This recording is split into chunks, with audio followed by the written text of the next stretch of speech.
In the digital age, it is hard to comprehend that we once communicated by a system of sockets on a switchboard. Telephone operators, typically women, would connect people by connecting the correct plug into the corresponding socket. The technology began quite crudely, with the first switchboard crafted from carriage bolts, teapot handles, and bustle wire in 1878.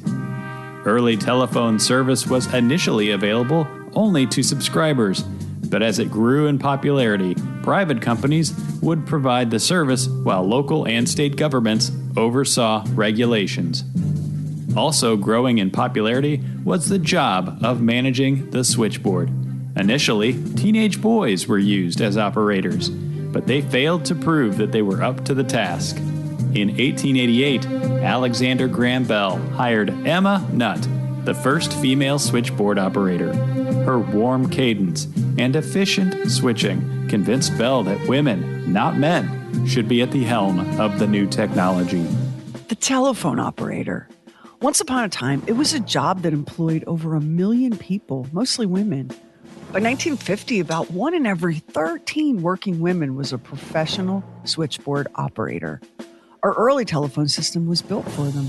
Telephones in your town were connected by wire to one central exchange. A person who wanted to speak to you would dial that exchange and tell the operator your name. The operator would then plug into the corresponding socket and you were connected. If you lived in a rural area, the local telephone exchange might be located at the post office. If you lived in a big city, the telephone switchboards were big too, requiring teams of operators, some of whom wore roller skates so that they could move quickly from socket to socket. When World War I broke out across Europe, the Allied powers struggled with signal communication between gigantic, modern armies from multiple nations.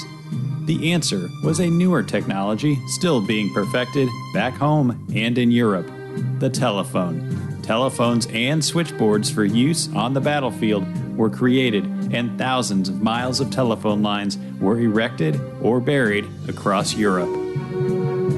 America entered the war in April of 1917, shifting the momentum of the conflict to the Allied powers. Later that year, the American Expeditionary Forces were created, led by General John Pershing. A key decision by General Pershing upon his arrival in France was a staffing change. But this was no ordinary personnel move. To improve communication, Pershing ordered the men in charge of the switchboards to be replaced by women, specifically well-trained American switchboard operators. This was a time before women even had the right to vote, before women were allowed to serve in the army. Yet thousands of women volunteered for duty in World War I, and 100 were chosen and shipped off to Paris. Eventually, they'd be joined by 113 more women, all serving in the Army Signal Corps telephone unit, where they earned the nickname, the Hello Girls. And make out a small beam of light against the mirror.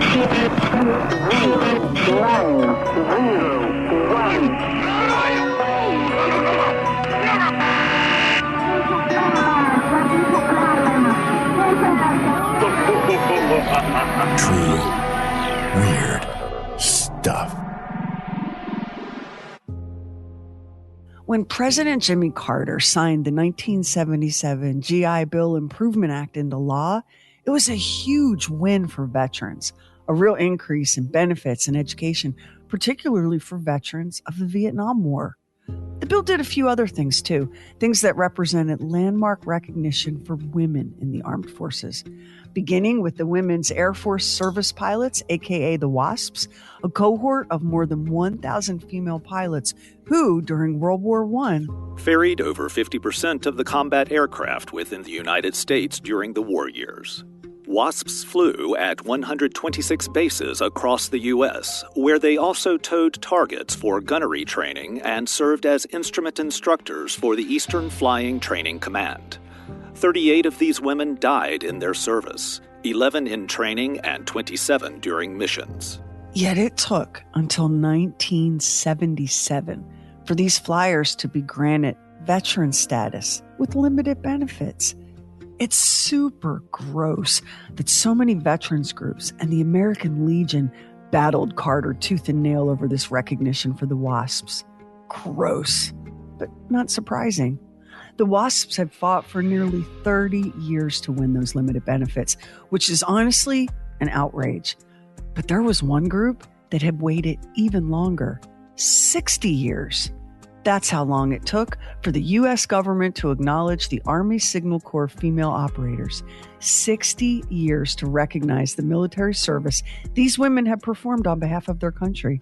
Then it took another 2 years, 1979, for the Hello Girls to finally receive their honorable discharges from the Army. Fewer than 20 were still alive to claim their benefits. Fewer than 20 to accept their World War I victory medals. America, in the midst of a world sharpening its swords, names Woodrow Wilson president and indulges in the luxury of a few mild reforms. Great names in American history: William Howard Taft, Viscount Bryce, the British ambassador, Count von Bernstorff, the German ambassador, Uncle Joe Cannon, Charles Evans Hughes, and William Jennings Bryan. Said Wilson, "This is not a day of triumph. It is a day of dedication. Here muster not the forces of party, but the forces of humanity." Imperialism, militarism, nationalism, all the standard ingredients needed for a solid geopolitical conflict came to an explosive head at 11:15 a.m. on June 28, 1914. The Archduke Franz Ferdinand Karl Ludwig Joseph Maria of Austria was assassinated in Sarajevo, along with his wife Sophie. In addition to sporting a plump pair of chipmunk cheeks graced by what can only be described as an absolutely lush and heroic mustache, Archduke Ferdinand was the heir to the throne of Austria-Hungary. His murderer was a 19-year-old Bosnian, and that act of violence led to Austria-Hungary declaring war against Serbia. Russia jumped right in, followed by an aggrieved and irritated Germany. France rolled up next, followed by Great Britain, who promised to defend Belgium, Montenegro, and Japan. Italy broke its secret agreement with Germany and Austria-Hungary and jumped in. "Aw, man," said the Ottoman Empire. "Guess it's go time," followed swiftly by Bulgaria. Now, the United States was in an isolationist sort of mood at the time until a secret telegram written in code happened to come to President Woodrow Wilson's attention. It was called the Zimmermann Telegraph in honor of its author, the German Foreign Secretary Arthur Zimmermann. And the intended recipient was the German minister in Mexico. We intend to begin on the 1st of February unrestricted submarine warfare. We shall endeavor, in spite of this, to keep the United States of America neutral. In the event of this not succeeding, we make Mexico a proposal or alliance on the following basis: make war together, make peace together, general financial support, and an understanding on our part that Mexico is to reconquer the lost territory in Texas, New Mexico, and Arizona. The settlement in detail is left to you. You will inform the President of the above most secretly as soon as the outbreak of war with the United States of America is certain, and add the suggestion that he should, on his own initiative, invite Japan to immediate adherence and at the same time mediate between Japan and ourselves. Please call the President's attention to the fact that the ruthless employment of our submarines now offers the prospect of compelling England in a few months to make peace. Signed, Zimmermann. Woodrow Wilson was like, "Is that a fact?" "Yeah, I don't think so, Germany." Then Wilson hauled himself off to Congress on April 2nd, 1917, and declared that the world must be made safe for democracy. Congress agreed, and the United States entered World War I. Perhaps you were among the crowds that stormed the Capitol on that fateful day in 1917. Some shouting for war, some crying for peace. Inside the White House, President Woodrow Wilson conferred with advisors, then signed the proclamation of war against Germany. The men present here are gone, but preserved on Pathé film, this moment of history remains. In 1917, electricity was a pretty newfangled thing for the world, so you can imagine how low-tech battlefield communications were. That made planning troop movements and attacks difficult, which was a huge factor in the horrors of prolonged trench warfare. Dispatch riders were used. Carrier pigeons took to the skies. The British Army ran telegraph and telephone cables on the Western Front. The problem with that was how easily those cables were severed by heavy artillery bombardment. Plus, the German army had zero difficulty intercepting messages delivered via those lines. Pity the Royal Navy with their semaphore flags and easily hacked wireless telegraphy, and the Royal Air Force with pilots rocking flaps and wings as a sort of aerial Morse code. But humans are incredibly resourceful, and never more so than when we're engaged in the business of slaughtering each other. War inspired the invention of wireless communication, wireless telegraphy, wireless radio, and wireless telephony. The U.S. Army Signal Corps has been around since the 1860s. Its earliest tools were flags and torches. Then came wired telegraphy, then a massive leveling up with the invention of the wired telephone in 1876. By 1901, the Army had its first field telephones. Those models operated by hand crank and batteries. Now jump in time to 1914 on the Western Front. Picture nearly 500 miles stretching from the English Channel all the way to the Swiss border. Beginning that summer, armies along that line dug themselves deep trenches to dodge machine gun and artillery fire. Those trenches were sometimes nothing but muddy holes gouged in the earth. If you were lucky, you might have sandbags or wooden planks, maybe even some barbed wire. Soldiers huddled in these sodden pits with nothing visible but a narrow stripe of sky. It was a scene out of Dante's Inferno, the trenches filled with exhausted soldiers unable to ever get dry, busted ammo boxes and spent shells, ragged uniforms, broken helmets, filthy bandages, and bits of human bone. The trenches were meant to protect the men inside, which worked so well that the war devolved into a 4-year stalemate, each side attacking the other as the casualties and the horror mounted and mounted until the land itself was a nightmare of blood and bullets, broken bodies ground into the dirt, every exploding mortar sending men frantically burrowing into the soil to survive.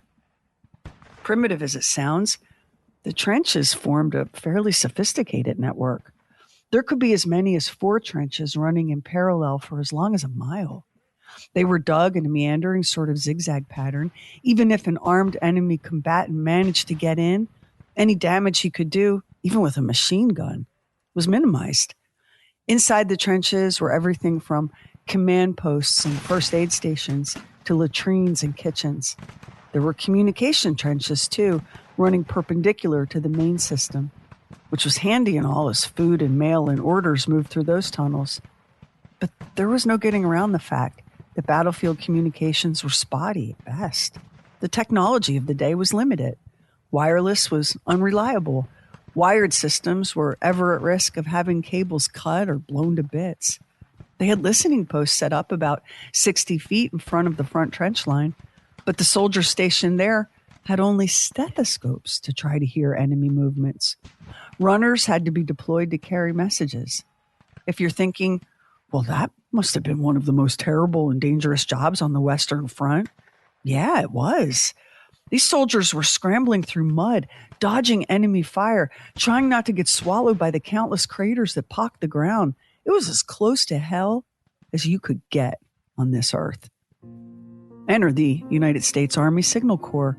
This unit's entire reason for being was to establish and manage communication systems for the armed forces. It was the brainchild of an Army doctor named Albert James Meyer, who in 1856 developed a visual communication system that he called wigwag. Flags in the daytime, torches at night. Congress made the Signal Corps official in 1866 and gave it responsibility for the nation's electric telegraph system. By 1879, more than 4,000 miles of telegraph lines were running along America's western frontier, lines built, maintained, and operated by the Army Signal Corps. By 1907, the Signal Corps had an aeronautical division, and here's a super fun fact. Wilbur and Orville Wright were given the task of testing the Army's first airplane built to Signal Corps specifications. Then came World War I. In spite of the advances made, the Signal Corps was working with very cumbersome technology on the battlefield. The two main radio field units in use were the pack set, which required 10 mounted men and 4 mules just to operate, and the wagon set, which was even bulkier. 18 mounted men were needed, along with a wagon driver, an engineer who rode in the wagon, and a wireless set, all pulled along by another 4 mules. Not compact, definitely not stealthy. Advances were slow in coming, as in 1916, they figured out how to haul the pack set with 3 mules instead of 4. Meanwhile, November of 1917 found the Allied forces struggling with a snarl of telephone lines. American Expeditionary Forces Commander John J. Pershing had set up the U.S. Signal Corps to wire telephone lines from the front lines back to the Allied headquarters. The Signal Corps men laid down the lines, but began to struggle with the influx of calls in their operating room. At the same time, American, British, and French soldiers at the front lines desperately needed the telephone operators' support, as they were frequently calling in artillery and updating changes on the battlefield. Not just any telephone operators would do. The Army, like the phone company, wanted women for the job. The first telephone operators had been teenage boys, and that didn't work out so well. The boys were immature and rude, and they liked to play pranks. It took the phone company about a minute to realize they needed to do something different. By the early 1900s, telephone operator was one of the most common occupations for a young woman. 90% of the employees at both Bell Telephone and AT&T were women. From the military's perspective, the men, nicknamed doughboys, simply weren't as efficient as switchboard operators. Where it took a male soldier a full minute to connect calls, the Hello Girls managed the same task in only 10 seconds.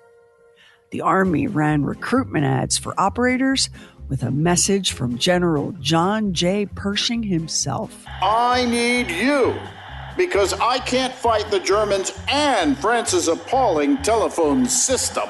Grace Banker, who'd been recruited from AT&T as chief operator for the U.S. Signal Corps unit in World War I, laid out the requirements. The girls had to speak both French and English, and they also had to understand American doughboy French. Plus, the operators would also have to decipher hundreds of code names that were changed every day. They would be thousands of miles from home, moving through and stationed in active combat zones.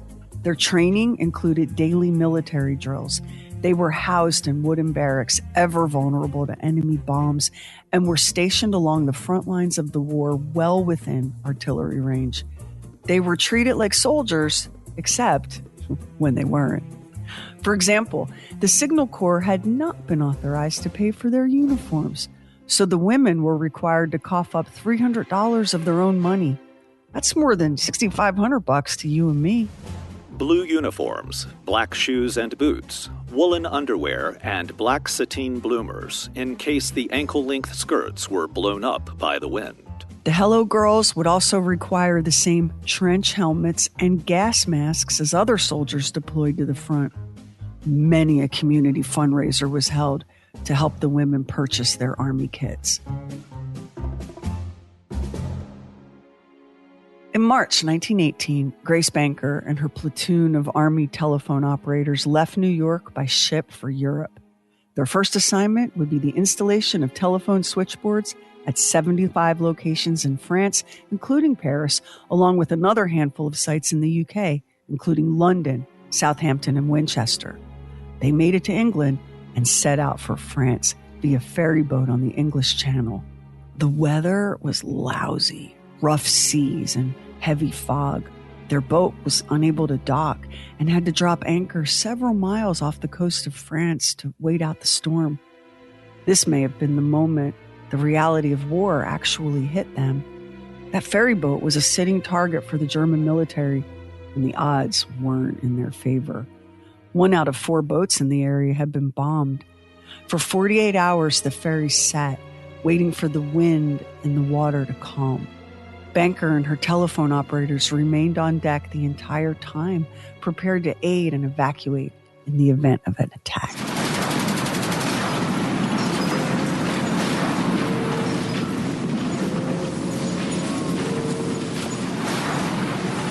The switchboards they worked on were set up in wooden shacks that became a frequent target for German bombers. Fires were an ongoing hazard, and in at least one instance, the operators refused an order to evacuate. Their mission, they said, was to serve the men on the front lines, and the fire would just have to be dealt with while they did their duty. Shifts were 12 hours long. Rest was nearly impossible anyway, with the constant bombardment, the noise, the stress, the adrenaline. Most operators worked with a gas mask slung over the back of their chair. The German army had deployed chlorine gas in April 1915, a sickly yellowish cloud that struck down Canadian and French colonial troops. The panic that resulted almost handed a victory to Germany, but Canadian soldiers beat them back. The whole idea of poisonous gas was so terrifying that it was as much a psychological weapon for Germany as a practical one. No soldier, including the Signal Corps operators, wanted to risk a single breath of it. Chlorine gas, when inhaled, breaks down the alveoli in the lungs. The person exposed essentially drowns to death in their own fluids. The Hello Girls were divided into 6 units. Some were already familiar with the AT&T equipment that had been shipped overseas for the war effort. Others had to quickly learn to use outdated French switchboards. Though the natures of the calls they were patching through to the battlefield were very different from the ones they handled at home, they couldn't help but fall back on the basic AT&T operator script. And that was the whole point. A reassuring, cheerful, professional-sounding voice cutting through the clamor and chaos of the battlefield. These women proved to be far more dexterous than the male soldiers they replaced. A Hello Girl could connect a call in 10 seconds or less. The doughboys the Army first tried in the job took a minute or more to do the same task, which might not sound all that consequential, but the extra 50 seconds it took to patch those in could mean life and death on the front. In the fall of 1918, during the final, brutal, and largest Allied campaign of the war, the Meuse-Argonne Offensive, it wasn't only bombs, bullets, and poison gas the soldiers feared. There was an invisible enemy stalking the trenches, one loyal to no flag, to no country. It was the Spanish flu, with an old battlefield scourge for company, typhoid. 2 of the Hello Girls died in action. The flu claimed Inez Crittenden, and typhoid bagged Cora Bartlett. In fact, the flu and typhoid killed more American soldiers than any military weapon. The flu adored that whole trench war setup. Crowding, poor sanitation, poor nutrition, so many wounded, already vulnerable to infection. Soldiers who'd never been exposed to this strain of flu and therefore had 0 natural immunity. That wretched autumn of 1918, the flu slaughtered what we might call the youngest and the strongest, soldiers and sailors ages 20 to 40. The Hello Girls were right in the thick of it. Dog tags around their necks, artillery fuses in their pockets, serving their country with honor and distinction, each connecting on average 2,500 calls per day, typically working 12 hours a day without a break, even as shells rained down, even as fire, the result of a successful German espionage operation, even that wasn't enough to make them flee. They had to be dragged from the burning building, and in less than an hour, were right back to work on switchboard equipment that had literally been hauled out of the flames. Though all enlisted were discouraged from keeping diaries or journals, one of the operators did keep a few notes. Her name was Bertha Hunt. Bombing was bad up Santiago Way, Bombs burst in next room to operator and finally took the roof right off and knocked things about a bit. It was terribly busy for us, and hard too, as the lines were bad on account of bombing. Report on one line was, out of order from hand grenade. Another, out of order, a cow scratched her back on the pole. A lighthearted moment for sure, but Bertha Hunt was one of the handful of operators sent to the front during the Meuse-Argonne offensive. We were terribly busy during the Meuse-Argonne offensive, which began September 26th and lasted 47 days. One lone German plane, returning from a raid, had evidently one bomb left, and on October 15th, seeing our barracks on a hilltop, thought that it would be a good place to drop it. It landed on the field very close to the barracks, and one corner of the building was torn off. Another operator on the Meuse-Argonne front, Marie Harris, described round-the-clock shifts, sleeping in the stables when she could. The bedbugs in the barracks were a torment, living off of raw onions and salt and whatever food an officer or two might be able to smuggle to the operators. Courageous and committed soldiers, every last one of them. And that's what they believed, anyway. That's how they were treated, right up until the war ended. World War I ends. Germany signs terms of a truce. Draft calls cancelled. The momentous news of the ending of the war was given to newspaper correspondents verbally and by an official of the State Department. President Woodrow Wilson has issued a formal proclamation to the world. With the return of all German submarines to the bases, Allied and American shipping once more may sail the seven seas without fear of molestation and in disregard of the regulations made necessary by Germany's unrestricted warfare. Armistice had the whole world cheering the end of the Great War. But there was a catch for the Army's Signal Corps telephone operators. They learned that they were ineligible for discharge until formal release, which meant, thanks to their role in logistics, the last Signal Corps operators returned from France in January of 1920. They were among the last soldiers allowed to come home. And when the Signal Corps operators did return home, they were proud of the 26 million calls they connected during their time in the trenches. They'd held the rank of officer in the United States Army, the first women in non-nursing roles to achieve that. Because they were fluent in French, they'd been a critical interface between the French military and the U.S. forces. They'd worked long shifts under dangerous conditions, had been on round-the-clock call. Some had died in service to their country.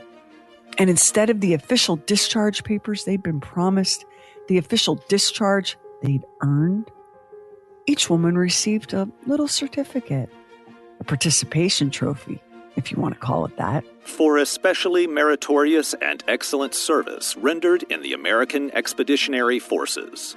Which is nice and all, don't get me wrong, but an expression of appreciation, even one printed on the finest and fanciest piece of paper, is literally still just a piece of paper. And the sentiment expressed was worth even less than that. The 223 telephone operators who served had been sworn into the Army under the Articles of War. They were subject to Army regulations. They served with honor and distinction. Their efforts and skills contributed to the Allied victory in World War I. And some, after the war ended, even volunteered to stay in France and continue to serve during Reconstruction. Some volunteered to work in occupied Germany. And then they came home and were basically patted on the head and thanked for playing along. Their military service rebranded as a little volunteer lark. Their status as military veterans stripped. How must it have felt to watch a hero's welcome for every branch of the armed forces, knowing that the U.S. Congress had voted to deny them those same benefits?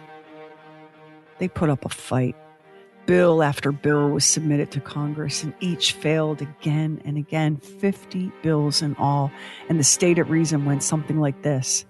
Congress would ruefully shake its head and say things like, if we grant those telephone operators military status, we'd have to do that for every volunteer who goes overseas, like the Knights of Columbus, for example.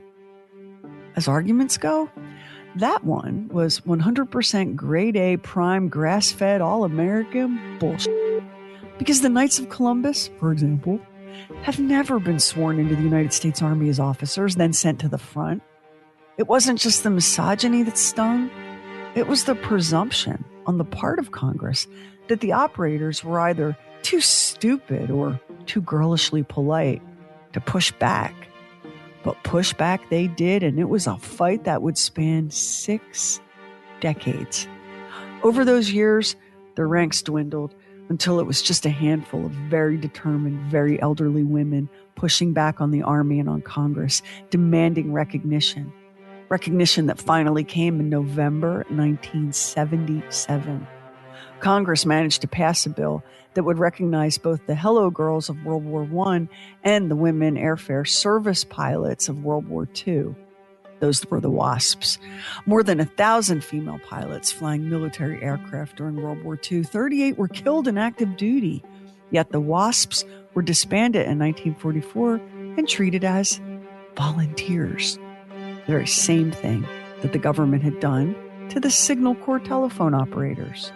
It was blatant sexism, but also super irredeemably petty sexism, like tacking a No Girls Allowed sign on the big macho military industrial complex treehouse. It'd be pathetic if it wasn't so deeply unjust to the women who'd served. Even President Woodrow Wilson campaigned on their behalf, and in 1918's speech to Congress, Wilson declared, "We have made partners of the women in this war.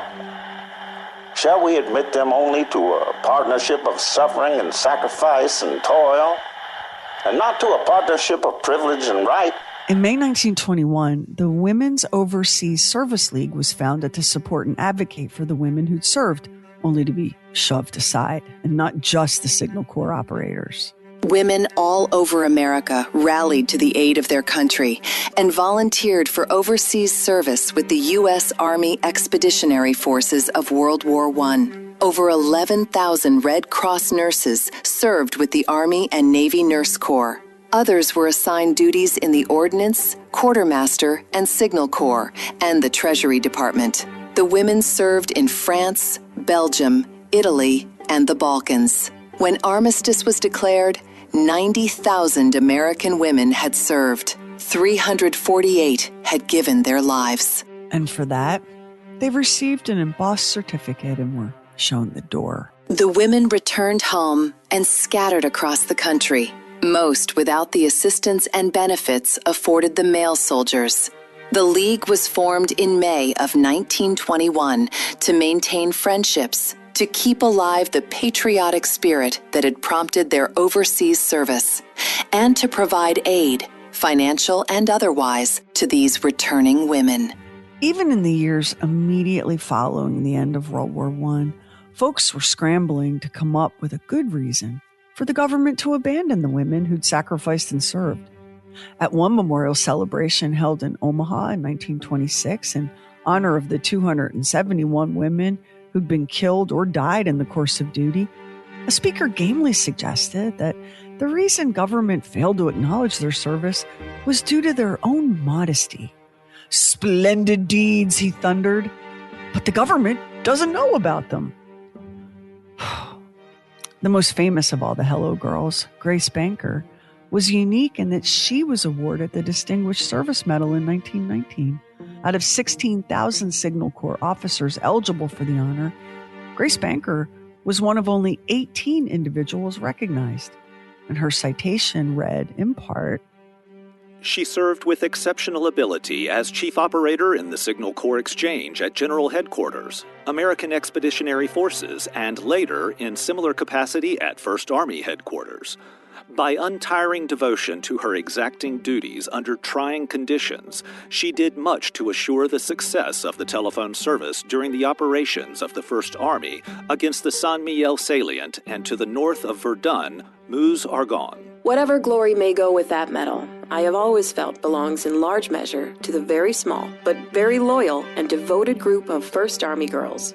Suzanne Previtt, Bertha Hill, Adele Hoppick, Esther Fresnel, Helen Hill, and Marie Lang. Recipient of the Distinguished Service Medal or not, Grace Banker was also denied her military status. We are a prosperous people. Surely these women who served us in our hour of need should not find us ungrateful. Grace Banker died in 1960. It would take another 17 years before her country recognized her service to the United States Army in World War I. Female veterans, after 50 attempts, finally succeeded in their petitions to the U.S. Congress. The GI Bill Improvement Act of 1977, signed into law by President Carter. Retroactively acknowledged the military service of the Women's Air Force Service pilots, referred to in this section as WASPs, of World War II, and the service of any person in any other similarly situated group, the members of which rendered service to the armed forces of the United States in a capacity considered civilian employment or contractual service at the time such service was rendered. It would be another 2 years before the Signal Corps telephone operators were finally granted their status as veterans. Only 33 of the women were still alive to receive their formal discharge papers and their victory medals. One, Oleda Jora Christides of Michigan, received her honorable discharge at a ceremony held at her home in Michigan. Christides raised the paperwork to her lips and kissed it. All she'd ever wanted from the federal government, she said, was the privilege to one day have an American flag draped over her coffin. Stories like this may seem like dusty old history, quaint little side quest, but as recently as late September 2024, the battle was still being fought. The Senate unanimously passed the Hello Girls Congressional Gold Medal Act. It was legislation intended to honor both their service to their nation and their 60-year fight to be recognized as veterans. That was signed into law by President Joe Biden in late December 2024. The Congressional Gold Medal is the highest civilian honor that can be bestowed by Congress, and since the Revolutionary War, it's been granted to only 186 individuals. Now more than 220 American women who'd served as essential officers in the U.S. Army Signal Corps, the first female soldiers ever to be deployed in a combat zone, they would join that elite cohort. President George Washington, the Navajo Code Talkers, the Tuskegee Airmen, Rosa Parks, Dr. Martin Luther King, astronauts Buzz Aldrin, Neil Armstrong, Michael Collins, and John Glenn, the Wright brothers, poet Robert Frost, the U.S. Capitol Police, the Miracle on Ice hockey team, Emmett Till, and finally, the Hello Girls. Send the word over there. For the sake of fairness, because this is an infuriating chapter and a shameful chapter in our national and military history, General John Pershing wasn't the only military commander fighting on behalf of the Hello Girls. General George Squire, the top-ranking officer in the Army Signal Corps, also fought so hard for their rights as soldiers. Hospitalization for disabilities incurred in the line of duty, cash bonuses, soldiers' pensions, flags on their coffins, and the victory medals promised them in France. And it only took a century. Today, you can find a few books written about the Hello Girls, and there's even a musical about them called, appropriately, The Hello Girls, that premiered in New York in 2018. That's what they call us, the Hello Girls. Wonder how they cope till now with no girls. Today, the Hello Girls have been varnished in nostalgia, a cheerful, can-do, spirited sort of patriotism, the kind that's easy and cheap to fling about, low stakes. The Hello Girls finally got their due, and it didn't really cost the government more than a few bucks worth of medals and some paperwork. And now everyone feels good because we did the right thing, even if it took 100 years. That's where the world left the Hello Girls, beaming from black and white and sepia-toned photos. Ghosts now, all of them, in their quaint, heavy-skirted uniforms. A collection of obituaries in hometown newspapers, mentions of service and wartime, jockeying for position with names of children and grandchildren. Their time as soldiers framed as an adventure abroad. Plucky young ladies answering telephone lines in France. When you see how the Hello Girls experienced World War I, it sure doesn't sound like a little adventure. It sounds hellish. They don't sound like bright-eyed ingenues. They sound like exactly what they were. Soldiers. The cannons are roaring. 12 midnight. Captain Scott, Miss Russell, and myself went outside for a minute to look at the sky. There are great flashes of light all along the horizon, like northern lights. 2:50 a.m. The night railroad guns are beginning to roar. Such a noise. Worse than a heavy surf in a storm. And here, there's a beautiful moonlight. The old flimsy barracks shake and the beds rock as though in a miniature earthquake. Soldiers who served their country and then died, still fighting for the right to have a flag draped over their own coffins. We have lived so long under war conditions that it doesn't seem that the end could come so simply. On November 11th, the armistice was signed at 11 o'clock this morning.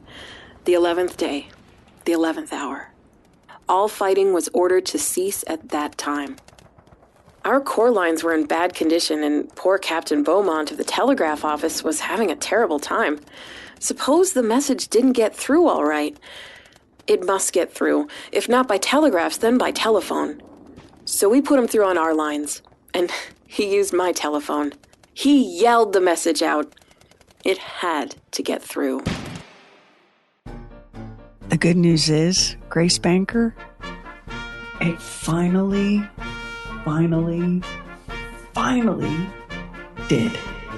That the Yanks are coming, the Yanks are coming, the drums rum-tumming everywhere. So prepare, say a prayer, send the word to beware. We'll be over, we're coming over, and we won't come back till it's over there. Oh, we won't come back till it's over there. Next time on True Weird Stuff. Back in the day, before like TV and streaming and the internet and those more innocent glory days, 4 little girls were born, identical quadruplets, and they became a national sensation. Except nobody knew the truth of what was really happening behind those closed doors. Dad was a Hitler sympathizer, Mom was terrorized, and those 4 little girls would go on to make a very strange kind of history.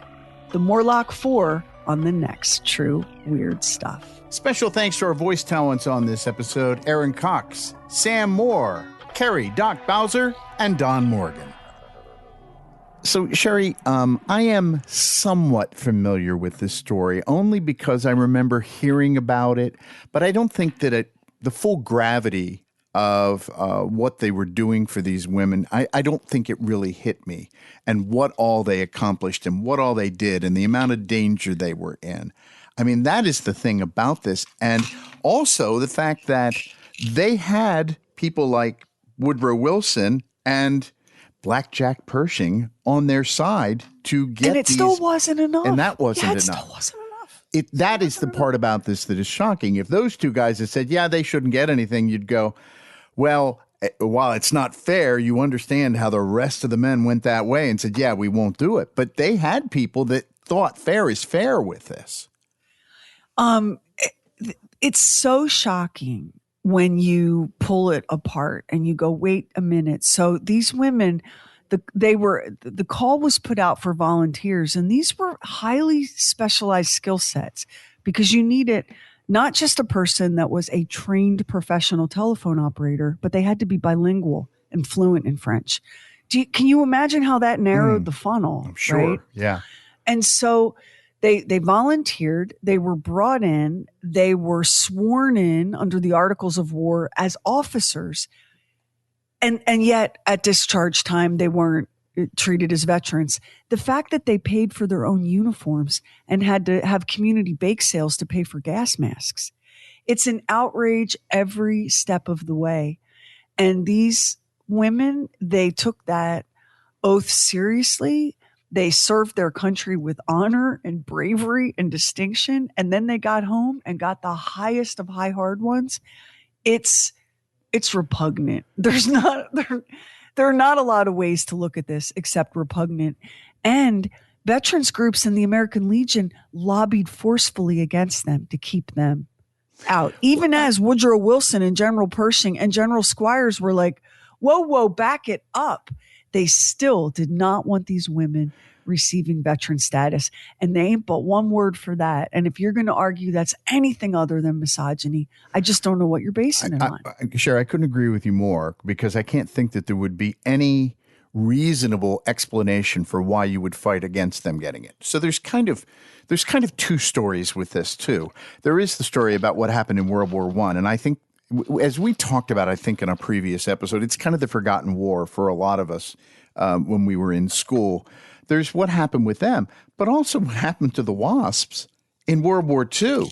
I mean, yeah, good Lord. I had that the Hello Girls. I knew a little more about that story. I didn't realize that the women who served during World War II were cut out of getting benefits.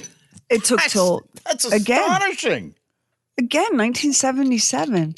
And it wasn't like, you know, sometimes you can go, well, it was different back then and people didn't know. No, 50 failed attempts in Congress. 50 failed attempts. I just can't. If you voted against this, I cannot conceive of a reasonable explanation for why you would do that. I can't conceive of one. I don't think there is one. I think, and you know what? These episodes these stories are only but so long. You know, I could have, there were lawmakers on the record being opposed and for, and those are stories you could probably tease out and tell. But what real reason is there? You know, sometimes because I live in the world of whatabouts and angry chodes, you know. Yeah. Somebody will go, well, what you're not factoring in is that things cost money. And, you know, the U.S. Congress is trying to save the taxpayers. Oh, please, with that bullshit. These were soldiers who deserved their veterans benefits. And beyond the benefits, like some of these women just wanted a military, like a flag on their coffin when they died. What is your petty ass reason other than you just want to exclude them on the basis of gender? If you're putting your life on the line for your country, I cannot imagine that you wouldn't get that sort of recognition more than just some sort of certificate like when I took piano lessons, you know, and was in a recital. I mean, that's just what it felt like to me. This is why I'm no fun at parties, you know, because when people say stuff like, but the children, but the veterans, I'm like, but the bullshit. This country has never been about the children. This country has never been about the veterans. This country is about one thing and one thing only, and that is putting more dollars into the pockets of the powerful so that they can continue to oppress the rest of us with their nasty ass boot. We are always like, whoa, the children, the soldiers. And you know it's bullshit. Mm. You know it is. I got 50 years, 60 years. In one case, in some cases, more than 60 years of proof of what bullshit it is. Because the WASPs got their recognition. And then it took still another 2 years for the Hello Girls. I mean, is there a counter argument? Is there any reasonable good faith, and I'm going to stress on the good faith part. Is there any reasonable good faith argument you can make in defense of these soldiers? We're not even going to call them women or operators. These soldiers being denied their status for all that Sure, time. there's not. Because even if you came up with an explanation and I said, oh, that's why you did it.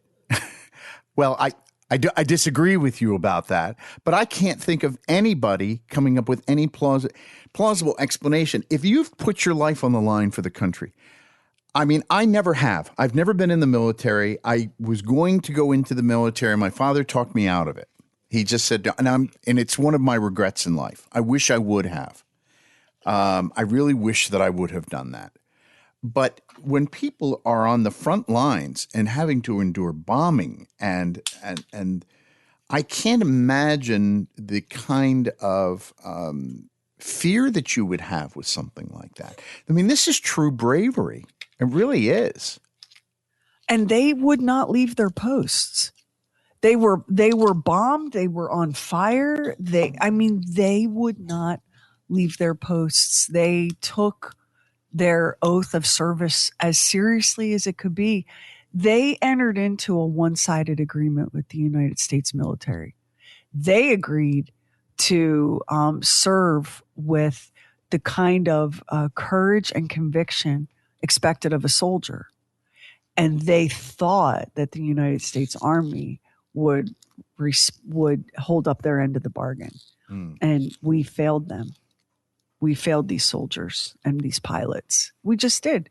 We collectively failed them as a country, and it took us a long, long time to make it right. And it's just inexcusable. Like the fact that they paid for their own uniforms, I'm never going to get over that. They had to buy their own gas masks. What is that all about? And there was this sort of idea that, well, they weren't really on the front lines. They were, patching calls through. Yes, they were patching calls through in wooden shacks on the front lines. That's where they were patching the calls through.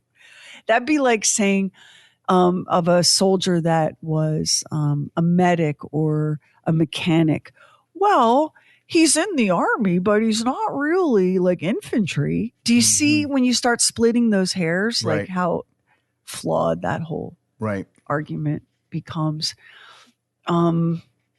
Yeah, it's kind of maddening. And what was really interesting, I went looking for hello girls who were not, famous. Like Grace Banker was famous because she got the Distinguished Service Medal. Right. And she was also recruited from the very beginning. She was recruited to kind of lead up, to head up this contingent of Signal Corps operators. I like that you did that you got some of the rank and file with this.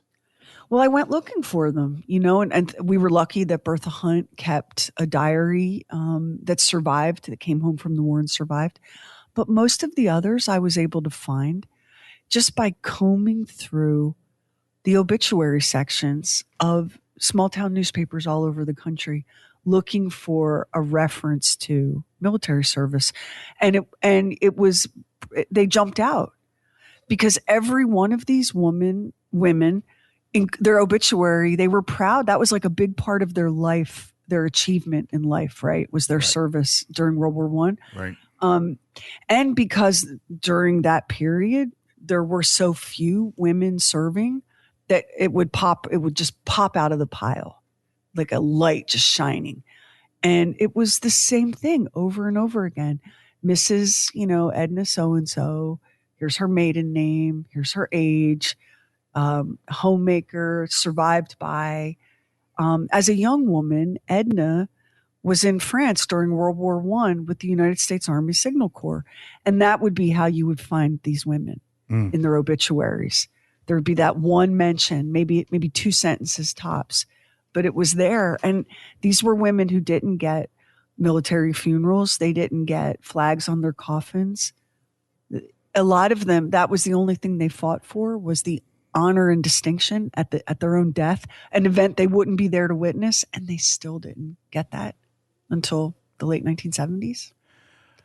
And did it not blow your mind how recently our government was voting on legislation about the Hello Girls, like December 2024. Sherry, that was really astonishing. You mean whatever happened in 1977, you would have think they would have completely rectified it then. But this is a no-brainer, you would think, to be able to give those women full military benefits and recognition and American flags on their caskets. It just seems like a no-brainer. I'm absolutely aghast about this. It's obnoxious, and it really contributes to the look on my face all the time of like, why are women so pissed off? There's a saying that I used to like not really get it. I get it now. Mm-hmm. And it goes like this: be glad women just want equality and not vengeance. And with a story like this, I'm like, oh, I am so angry on behalf of my deceased sisters who served, who just got screwed over. Little participation certificate, little pat on the head. I am too. I'm pissed. Now, there's something in this story that I did not foreground. I'm going to point it out now at the risk of just, being bombarded with idiocy. The Spanish flu, the Spanish flu caused a global pandemic, and millions and millions and millions of people died. It was a flu virus. It was a strain of the flu that had been like locked in permafrost or some shit. And we had no natural immune as a species. We didn't have any natural immunity to it. And of course, we also didn't have like flu vaccines back then. So the flu was as dangerous to a soldier as a bullet or a bomb. Right. And in some ways more dangerous. Like we actually lost more lives to flu than we did to enemy fire. And military officers, starting with George Washington and going all the way up until very recently, understood that, a flu was as dangerous as anything to your army, to your infantry, just absolutely deadly. So when you ask yourself, like, where do we see current events plucking on the strings of history to create these weird echoes? Well, just recently, the Secretary of is he the Secretary of Defense of War? They changed the titles. Hegseth declared that flu vaccinations would no longer be required for military. And, people cheered that on like, yay, bodily autonomy, bodily freedom. Yeah, okay. All right. Okay. But one thing we've learned from history is I don't care how strong your army is. I don't care how much you puff up your chest. I don't care how much propaganda you spew. The virus is stronger than you. H1N1 is a derivative of the Spanish flu. Now, the virus that was the Spanish flu no longer exists, but its descendants are now the H1N1 flu. And we do. Because they mutate. Those viruses, that's all they do is mutate. And we asked one time, how do they know ahead of time to get the flu vaccine? But they're able to see what happens with it. There are people that track it to be able to check that. And I know everybody's got an opinion about it, but I get a vaccine because my parents did and lived for a long time. And I just feel like there might be a message in there. I get vaccines because I love the shit out of some science. I'm a fan of it. And I can just tell you, like, there are things that are ancient and you go, well, we haven't seen this behavior in 2,000 years in human beings or whatever, or the climate or whatever, right? Mm-hmm. And other things are so recent. The flu pandemic of 1918 was we could do a whole episode just on that. Because you wouldn't believe what happened to the world with the Spanish flu. And it's because we don't know and we don't have a visceral understanding of this kind of widespread death that we're casual about, measles now. And I think think the damn things. It's because my parents were not alive when the Spanish flu was a thing. They were born after that. But only just. Right? I mean, like only just. But only just. But because people were alive who did live through it and the horrors of it, my parents were very aware of get a vaccine because they knew so many people had died from it. In fact, when you did the stat about more people died from that than they did from the warfare, the typhoid and everything else.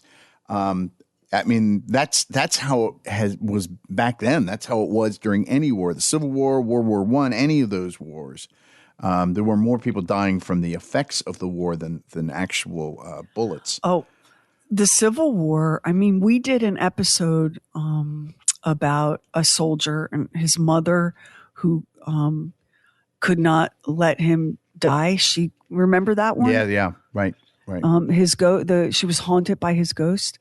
Yellow fever, the death toll in the Civil War is staggering, and you think, well, how many people died from musket balls or whatever? No, it wasn't just combat; it was disease and poor sanitation and lack of antibiotics and no vaccines and all of the things that we take for granted now, and we've allowed at least 2 generations to be very poorly educated about the extraordinary advancements in public health and hygiene that enable us to live as long as we do. Like the infant mortality rate used to be staggering. Okay. It's just crazy. And the thing with with World War I and this particular story is this was 100 years ago, more than 100 years ago now. Mm-hmm. And the same dynamics are back in play. We've got the risk of global pandemics, and, now we're going to have an unvaccinated or casually vaccinated armed forces. Although I give soldiers more credit than I give their leadership. I think that the boots on the ground often have more sense than the people, in air-conditioned rooms plotting their fates on maps and with computers. So we'll see what happens. But no matter how you slice and dice it, this is not something that we can be proud of, I think, as a country. I don't think we can be proud of the way these individuals were treated, whether it was the Army Signal Corps operators or the WASPs. It's astonishing to me that this took as long as it did. My mother was an operator, of course, not during Hello Girls time, but my mother worked for the phone company as a phone operator for a period of time before she got into being more, executive assistant work. Did she ever tell you stories about that? Because we could have gone down such a rabbit hole with the early days of the telephone operators and the switchboards. She dealt with a lot of drunk guys. I know that. And she would get hit on by guys who were calling men. Good Lord. And then she told of times when people would make long distance calls. So you would do it from a payphone. And at one time, sure, this is madness to think about, you were on the honor system at the end of the call to put in the correct amount of money. And she talked about people who stiffed her when they were doing that. Oh my gosh. Before they had it as an automated system. So what they would do then later, you would find out how much it was going to be. I think at the beginning of the call, it would tell you how much it was going to be for 5 minutes or 3 minutes or whatever. And then you would take all this change and stick it in there. Well, in the early days, they had them on roller skates, which is insane to think about. Not in a little tiny town, but in a good sized town like a Chicago and a Pittsburgh, right? Right. You would have your operators. Their switchboard would line up like a long wall, and operators on roller skates would be zipping back and forth, plugging stuff in. It's so Rube Goldberg. It's so wonderful to imagine. It is. And I've seen pictures of that. For anybody that thinks we're making this up, I've seen actual pictures. Actually, there's video of it. I wouldn't be surprised if it's on YouTube. of that. When I was in high school, I used to work. I worked at a Holiday Inn, and so when you answered the phone, it was indeed a switchboard with the actual cords that would go. So you would put a cord in to answer the phone. Then you had a separate cord, and you would determine where you were going to send the call. Can you imagine today? Operator, I'm trying to reach Max Sweeten. So I would get just too. So I would go, "Good evening, Fairfax City Holiday Inn. May I help you?" And my brother and I worked with my brother. We would try to outdo each other when we were doing that to see who could get lower and sexier with the dog. The operator. So we met two women that worked at another Holiday Inn. What they would do at that time too is they would call around to see if they had somebody that if they were booked and they needed a room, they would want to send them to another Holiday Inn. So my brother and I met two women from a different Holiday Inn because we answered the phone. "Good evening, Fairfax City Holiday Inn. May I help you?" Well, that does sound very sexy. I mean, I have to admit that just made the Holiday Inn a little classier than it was a second earlier. The other thing with the telephone operators, so you're right about flirting with them. It's not in this episode, but I've come across a handful of little stories of Mr. So-and-so and Miss such and such, marrying this weekend in the blah, blah gardens. Mm-hmm. Turns out that she was a telephone operator and he was the owner of the local hardware store. And he just fell in love with her from her voice and asked her on a date. And they went and got malts and off to the movies or what have you. And that has happened. That happened a bunch of times. In fact, I can't remember if it was, we had a True Weird Stuff episode, and she worked as a telephone operator, and he was I can't remember which one, and he was entranced by her voice. So yeah, that used to be a thing. And these women, they had AT&T had your standard operator script, and if you remember, Max, about this.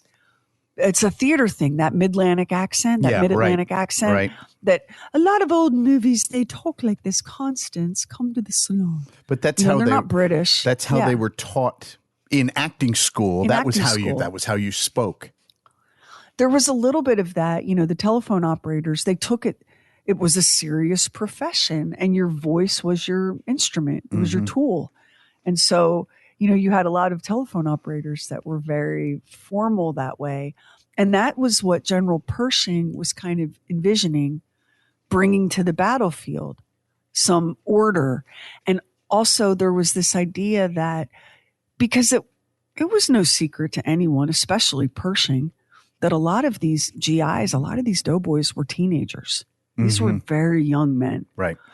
And very far from home and living in muddy pits gouged into the earth. Like, it's so primitive. That reassuring, warm, friendly female voice, Pershing thought would have a psychological effect. And I think he was probably right. How about you? Yeah, I think that there's no doubt of that there was that would be a positive effect. Can we talk for just a hot second about this trench warfare thing? Because it's one of those things I never imagined I'd have a hyper fixation on, but now I've added it to my list. Everything I knew about World War I, other than the assassination of the Archduke Franz Ferdinand, came from Pink Floyd's The Wall. Because if you think about it, what are they writing about but their own fathers coming back from the Great War, just destroyed? Am I misremembering what that album was kind of about? I think The Wall was about World War II. Well, it might have been about World War II. I thought it was World War I. I don't know, because it came out when I was a kid, middle school, maybe. Yeah. I don't know, but anyway, I just remember seeing it in the movie theater and the soldiers with their gas masks. I guess that's why I associate it with World War I, mustard gas and chlorine gas. And all I knew about the Great War was anyone who went came back destroyed. Like, nobody was okay at the end of that. No, what you experienced was so horrific. How could you not be changed? Destroyed. destroyed by it. As my father said, my father said something to me. He was in World War II, and he used to officiate. There weren't enough priests at his parish when they lived in Nevada, and so he would go to the veteran cemetery and he would officiate funerals. And I went with him one time. He said they need a pallbearer, and I said, okay, fine. And after we had done the ceremony, we're walking through there, and I remember we're looking at men, the tombstones of men who were his contemporaries from World War II. And he said, there was nothing to prepare us for going to this. And there was certainly nothing to prepare us to transition to come back. And I thought it was very telling from him. And he was not a person that revealed himself very often, but I think he did during that time to sort of let me know something changed inside him after he had gone through that experience. How do you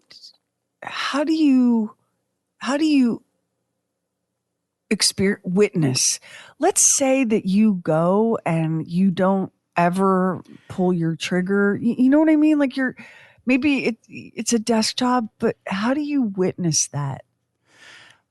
How do you witness that and come back unchanged? Much less if you're standing in it in the mud and blood up to your knees.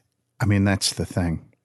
There was I want to say that it was the 60th anniversary of the Normandy landing, but there was a man who was involved with it, and he was very emotional because what happened was he got afraid and he hid under a dead soldier's body because he was afraid.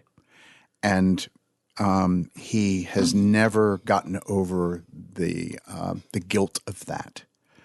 But certainly you can say people are brave, but who among us would know how we would react in a situation like that? I have no idea. I would imagine not only that you'd be in shock for one thing. So it's something. What I'm saying is that here he is now as octogenarian, and it still haunts him what happened during that situation. I don't know how you ever leave that behind. There's something so inhuman about that. Mm-hmm. You're asking people to, I think, transgress or violate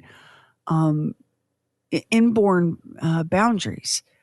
And to become a soldier, you are different. Soldiers are different. You are not the same as a soldier. This is why it drives me crazy when people are disrespectful about military service or veteran status. They're different than you. Well, they're not better than me. You know what? They might be a little bit, because they put everything on the line for some higher calling. They literally signed up for something that could cost them their life or their health, their mobility, their mind. They agreed to something for reasons that maybe don't make any sense to you or me. Mm-hmm. And the idea that service can in some way be discounted or disregarded, there's a phrase that shouldn't exist. The phrase homeless veteran should not exist. It shouldn't. If someone says to you, homeless veteran, you should be bewildered. What in the world could that mean? And it, as a society, like we fail our children, we fail our elderly, we fail our warriors. Like here's who we are succeeding at as a society. The elite, wealthy ruling class, we're taking real good care of them. We're making sure their needs are met and that they feel safe and respected and valued. And everybody else is just firewood. Because they've got to go to the Met Gala again next year. Oh, yeah. Well, I mean, if they weren't better than us, they wouldn't be so rich, is the weird, sick, end stage capitalist madness that we're all currently participating in. But a story like this, like the Hello Girls, is just a reminder that there are people that offer up their whole life Like, here's my life. Let me put it on the line for the greater good. And the least we can do for those people is acknowledge that. So the story of the Hello Girls and the Wasps is an uncomfortable reminder that we not only failed to acknowledge that, we refused to acknowledge that. It's unconscionable. For 60 years. And really just finally started getting the job done December 24. Recently. Yeah. So that's and it's like icky, and everyone's like, oh, this isn't, this doesn't make me feel good as an American. But living a lie doesn't make you feel good either. You just don't realize how shitty living a lie is. Living in the truth and correcting the truth and demanding accountability and giving people their respect. That's how you feel good, not by living in a fantasy. Maybe by doing that, by recognizing it doesn't fix what's happened, obviously, but maybe it will remind people for any events that happen in the future not to allow that to happen again. I'll tell you what I'm really sideways about. I'm really sideways about, well, and why wouldn't I be? We just devoted this episode to the story of soldiers who were denied their status because of their gender. And every time I look at my newsfeed, some high-ranking female serving in the armed forces has been fired or stripped of her title based on her gender. So do you think I'm a little pissed off about that? You think I'm not thinking all sorts of redacted thoughts about that? You think that these two things aren't related? You think it's okay? No, I don't. You think it's okay to? I know you don't. You think it's okay to fire the top-ranking female officer in the Coast Guard? To strip a female general. These kinds of things, I'm just going to tell y'all, they don't end well. No one in human history has ever succeeded for long. They succeed for a while, but they don't win the long game. These things don't end well. And you always look back in shame and regret and sometimes horror at what your ancestors got up to in the day. And now we're getting up to some shit. And if there is a future, we're going to be judged harshly in the same way that we are judging these people harshly for how they treated these soldiers and officers who were being bombed and bombarded with their gas masks on, serving this country in the idea of democracy or what have you. So next time on True Weird Stuff, if you listen in order, we're going to pay a visit to Lansing, Michigan, and the Morlock quadruplets. Have you ever heard of the Morlock quads, Max? I hadn't. They're not famous the way like the Dion quads are or the Octomom octuplets are. They were famous. They're not as famous anymore, but they should be because they were so incredibly rare. One egg split four times. 4 identical baby girls, blonde hair, beautiful children, singing, dancing, taken to the stage because they were cash cows for mom and dad. And dad was a Hitler fanboy, and he had some psychological issues. The Morlock quadruplets ultimately ended up being studied by the National Institute of Health for a number of years. And it's because of them that we know a lot of what we know about certain mental health disorders. It's an incredible story. And it only recently ended. The last of the Morlock quads just recently passed away. So we're going to pay a visit to Lansing, Michigan and meet those 4 amazing, miraculous 1 in 20 million baby girls.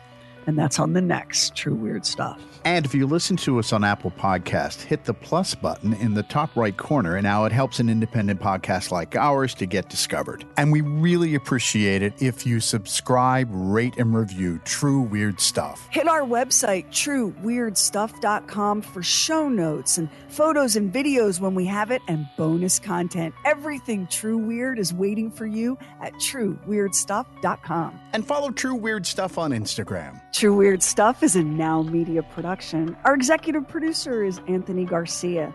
The show is written and hosted by me, Sherry Lynch, along with my deeply weird director, Max Sweeten. Our equally odd producer is Carrie Bowser. Additional production by the mysterious Stephen Call. Our digital witch and social media cult leader is Heather Furr. Original graphics by Kevin Nash. Original artworks by Olivia Axlin. True Weird original music composed and performed by Jack Griffin and Zane Nash. Copyright 2026, Now Media. All rights reserved, all wrongs remembered.